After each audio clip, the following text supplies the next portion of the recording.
Mula-mula je menikah ni seronok. Menikah ni seronok mula-mula je kan. Bila kenduri kahwin, orang ra'i kita bawa hadiah besar meja, tak seronok lagu mana. Kotak je besar meja, hadiahnya blender je. Masya Allah, seronok gila kita masa itu. Pada hari pertama perkahwinan pun Allah uji dah, nak tengok sabar tak sabar. Akad nikah janji pukul 12, pukul Zuhur tak datang lagi. Yang naik qadinya Ustaz Zuhair. Serban Ustaz Zuhair pun letak di bawah lah. Ini hampa nak menikah kat tamu menikah ni. Anak banyak tempat lain lagi ni. Tang situ bergaduh lah. Dia telefon Pak Wa dia. Awak mana ni Wak? Dah lama ni Wak. Kamu ingat aku apa? Awak letak kamu. Wak. Kereta aku pancit, sabarlah. Tak jadi lari mana aku. Hari pertama dah bergaduh lah. Sedangkan itulah tuan-tuan, yang ketiganya, bila selesai saja akad nikah, ujian pun bermula. Ujian kesabaran bermula. Ujian kasih sayang bermula. Ujian dengan mak bapak bermula. Ujian dengan mertua bermula. Ujian dengan kesusahan akan bermula. Ujian keseronokan akan bermula. Kahwin saja ujian pun bermula. Berapa ramai yang tak boleh sembahyang subuh lepas kahwin? Masa bujang dia boleh sembahyang subuh, tak ada, sebab tidak ada siapa yang peluk dia. Lepas kahwin ada orang peluk. Berapa ramai yang boleh buang pelukan tu? Abang nak mana solat subuh berjemaah? Tunggu sebentar, solatlah dulu, tunaikan cepat kewajibanmu. Berapa ramai yang boleh buang selimut, yang boleh buang tangan? Abang, jom kita sembahyang subuh berjemaah. Berapa ramai yang tak boleh buang? Abang nak mana abang? Sembahyang subuh dah pukul 6 dah boleh bangun. Awal lagi bang. Awal apa pukul 6? Abang ni tu imam. Abang tak pergi tak sembahyang dia orang kan betul. Abang kan tak bila ada. Abang SMS je cakap. Sikit perut ngapa ke, tahu lah orang tu buat. Abang kena bagi kepercayaan pada Bilal abang. Sampai bila abang nak jadi imam? Selalu lama dia akan harap pada abang je.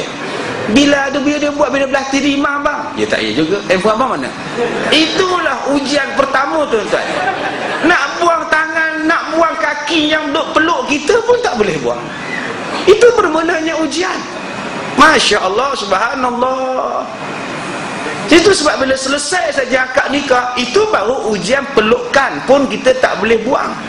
Bayangkan ujian-ujian lain yang akan bertimpa-timpa datangnya, satu persatu. Yang keempatnya, bila kita selesai saja akad nikah, bila kita selesai saja akad nikah ni tuan-tuan, maka jadilah satu ikatan, yang mana ikatan ini akan berpanjangan sampai hari kiamat. Ingat tuan-tuan, bila kita kahwin dengan isteri kita, panjangnya itu, hubungannya itu akan sampai di hari kiamat. Sebab dia ada anak insya-Allah. Dia ada cucu. Anak dan cucu isteri suami ini akan berdakwah-dakwi di hari kiamat. Isteri akan dakwa suami dia, suami akan dakwa isterinya, anak-anak akan dakwa bapaknya, bapak akan dakwa anak-anaknya. Dia akan bermula tuan-tuan. Kalau kita tak kahwin, senang. Siapa nak dakwa kita? Tak mengajar dia baca Quran. Kita tidak ada isteri, kita tak ajar orang baca Quran, kita tak didakwa. Tapi kalau kita ada isteri, kita tak ajar dia ilmu pengetahuan, isteri akan dakwa. Ya Tuhanku, aku tidak sembahyang, aku tidak pandai sembahyang ni sebab suami tak pernah ajar aku. Nak cakap apa tuan-tuan?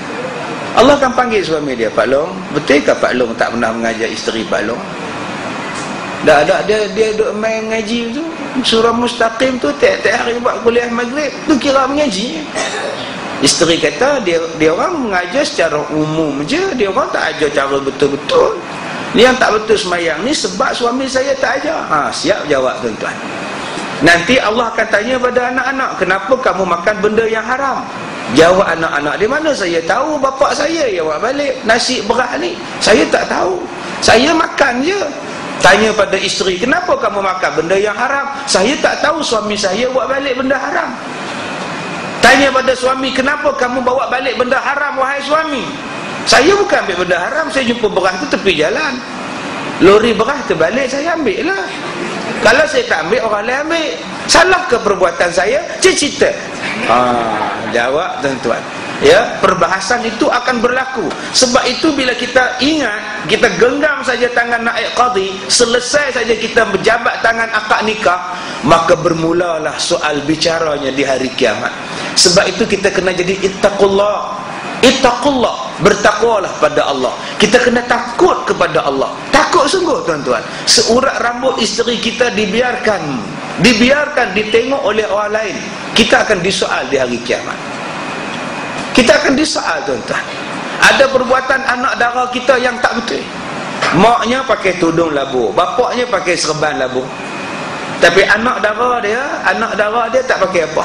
Tak ada yang labu pun, semua ketat. Mai hantar mak dia ke surau, pakai baju adik, dia umur 16, pakai baju adik dia umur 6 tahun.